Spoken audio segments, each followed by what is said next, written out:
Hi, my name is Yifan, and my speech is about not judging people. Okay. So before I begin, I want to make sure that something is understood. When I say judge not, I don't mean that you shouldn't be able to judge empirically quantifiable things. Of course, there are going to be people in the world who are going to be faster than you. There are going to be people in the world who are going to be stronger than you. But ultimately, what I'm saying is that you shouldn't judge somebody's mind, regardless of how uneducated, no matter how uninformed or how underdeveloped you might think their beliefs are. Because ultimately, when you judge someone's mind, when you open the door to judgment, you close that same door to ideas. So when I hear the words, the next chapter, what I immediately think of is the stages of my own life, the next one being hopefully university. I think of how every single day I'm planning tomorrow, and every single year I'm planning the next year. And over the course of my life, I spent every single moment poring over the next one. And granted, I'm not a telepath. I can't possibly know what's going on in the minds of everyone else in the world. But so as a result, you might wonder to yourselves, why is this relevant? Why would I bother thinking about others? Well, when we stop trying to imagine why others might believe what they believe, we risk losing their perspective. We risk losing all of the things that they have garnered over the course of their lives. Now, who here remembers a time when they've engaged in an argument with someone? Put your hands up. Okay. Now, put your hands down if you feel like you've lost more than half of your arguments. See, nobody's put their hands down. So let's think about so if we assume that there's a winner and a loser to every single argument, then we must assume that there should be roughly 50-50 in terms of winning and losing. But as you just saw there, nobody really feels like they ever lose an argument.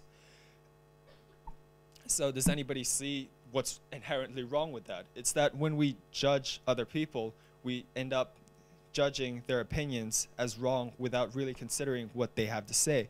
So Socrates has said that when the debate is over, slander becomes the tool of the loser. Before I continue, I'd like to say, just ignore that for a second. How many people here feel like they have once engaged in a debate, proceeded to insult the other person in some way, shape, or form, and then decided that they still won that debate? Of course, I'm not saying that insults automatically make you inherently wrong. You can still have a logical argument while resorting to insults, but insults in debate are unconstructive 95%, maybe 100% of the time. And again, I'm not saying that debate is bad. I personally thrive on discourse. If you were to ask any of my friends, what do you think of Yifan Ding? They're probably going to reply unilaterally that I am argumentative. And to me, debate, argument, is my preferred form of learning. So on the other day, I was debating with my friend Cedric about the merits of affirmative action. And of course, when it comes to charged topics like this, we all know how it usually goes, right? I say my piece, he says his piece, I call him something similar to a flippity gibbet, and he calls me a Jiminy Cricket. And then we both walk away, fuming, convinced that each of us won that argument. Hence why nobody put their hands down. And in this case, that didn't happen. We put aside our personal differences and decided that it was worth analyzing why we believed what we believed. And when it came down to it, the arbitrary distinction between his belief and mine was simply because he thought there wasn't enough evidence to show a conclusion, and I believed there was. And I'm not saying, again, that affirmative action is not worth something. I've changed that stance of my own many times since, and I will continue to change that stance into the future. What I'm saying ultimately from this is that the ability to be flexible in your beliefs, to change your beliefs in the face of new evidence, is vital to the development of a human being. So when I was 7, I'm not sure where I picked this up, but I was absolutely convinced that the Earth was flat. Now, I was thoroughly convinced. It was on the top of my list of things I was absolutely convicted about. It was right next to the fact that I was probably a greatly talented artist who was going to be the next Leonardo da Vinci. Now, when I told this to my parents, nobody got mad at me. My parents didn't call me uneducated. They didn't call me childlike. They didn't call me dumb. They just took me to the beach. And they took me to the beach, put me on their shoulders, and pointed to the horizon, whereupon they said, if the Earth is flat, why can't you see all the way across the ocean? And that's all it took for me to change my opinion on that. And there is my conclusion.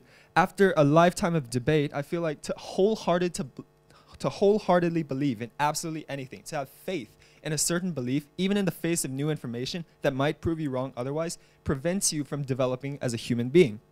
Yet around the world, people continue to try to shut down what other people have to say. And nowhere is this more evident in the modern political theater. Recently, there has been an undeniable shift of power from the political left to the political right. And the response on social media, and without condemning or condoning this event, the response on social media by everyone I effectively know has been pretty consistent. People go on, and we've all seen the Facebook posts, we've all seen the Twitter feeds that say things similar to, how could this have happened? What is wrong with the world today? And these things might reflect what you want to feel, but at the same time, they do serve a very negative purpose. They alienate everyone who could ever possibly disagree with you. They immediately make you feel like anyone who disagrees with you is inherently bad, that somehow their opinions become part of their moral character. And in this case, at the risk of being called a racist, if someone on the right were to say that black people can commit crimes at a disproportionate rate to their population, the right response, if you were on the left, would absolutely not be to call them a racist and immediately shut off the dialogue that would go on, but it would rather be to point out that because of the nature of discrimination and history, as well as the nature of inheritance, one group of people who have historically been discriminated against is naturally going to be associated with the economic class they've been discriminated into. And again, I'm not saying that there are no genetic differences between the races. What it comes down to is that there are very real and very valid points on both sides of the argument. And to balance out the scales, at the risk of being called a sexist, when someone, say, on the left were to say cite the famous statistic that women make 77 cents to the man's dollar, someone on the right, the correct response would not be to immediately call them something similar to a feminazi, but rather to think about it and remind yourself that this is not an incorrect statistic. It doesn't take into account many things, right? And it could be worth pointing out that men generally take more high-stress jobs or pursue high-paying majors. But again, this is not me saying that men are better than women. No, far from it. Again, I don't think that society doesn't implement norms, doesn't teach women to pursue certain jobs that pay less and teach men to pursue certain jobs that pay more. And I don't think that that's not a problem. What I am saying, again, is that, again, on both sides of the argument, there are very legitimate people. So, to censor speech for any purpose is to risk oppression. In history, we have seen countless dictators do the exact same thing. Adolf Hitler, Mao, Stalin. People in history censor the opinions of those they don't agree with in order to keep themselves in power. Al Capone, America's most infamous public enemy #1, when captured, expressed the opinion, the absolute sincere opinion, that he was simply a misunderstood and underappreciated public benefactor. Francis Crowley, the most notorious cop killer of the 20th century, was sentenced to the chair, whereupon he wrote a letter to his sister saying he believed that his punishment was not the result of his unprovoked attack of policemen, but rather simply a punishment for him trying to defend himself. Given that some of the greatest criminals and convicts in history died believing with absolute conviction that what they believed was correct, shouldn't it be worth remembering that anyone you disagree with ever has a reason for sharing their opinion, and that reason is the exact same as yours. It's because they believe that their opinion and their values are the right ones and that they're worth sharing. But suppose for a second that there's an objective right. There is a universal doctrine of correct and incorrect. So if we were to censor things on that spectrum, then we probably start with the very wrong. And over time, after the censorship of this very wrong opinion becomes normalized, we might tend to think, wait, there's something that's kind of wrong. And so we censor a little bit wrong. And when that becomes normalized, when people stop hearing the opinions that are a little bit wrong, we tend to believe everything on this side of the spectrum, and we start censoring the kind of not totally right. And so I'm sure you can see where this is going. This puts us down a slippery slope where we cannot stop, and it ultimately ends in a system of oppression and that oppresses free speech. Free speech being the ultimate champion of personal freedom. And yet, despite this slippery slope, people around the world cry in outrage when confronted by opinions they don't like, when confronted by microaggressions or small slip-ups on the public stage. People alienate others. People make it impossible to criticize one side of the spectrum without immediately being associated with people on the other side. People forget that everybody in the world has a reasonable reason to believe what they believe. Once I was debating with another friend of mine, and this was one of the most well-versed and most well-educated one of my friends. And after debating with him somewhat, I found myself immediately referred to as a neo-Nazi. And this was an opinion I had never even begun to believe. And this really goes to show that even in the highest levels of intellectual conversation, you can still have people who alienate others by immediately putting other people on the most extreme ends of the other ends of the spectrum. And again, I don't believe that all ideas are equally worth sharing. I don't believe that there's no such thing as a harmful idea that shouldn't be given opinion or shouldn't be given a platform on which to manifest itself. But we have to remember, and I do believe, that all issues that are controversial today are controversial because there are very real, very reasonable, and very logical people on both sides of the spectrum arguing it every single day.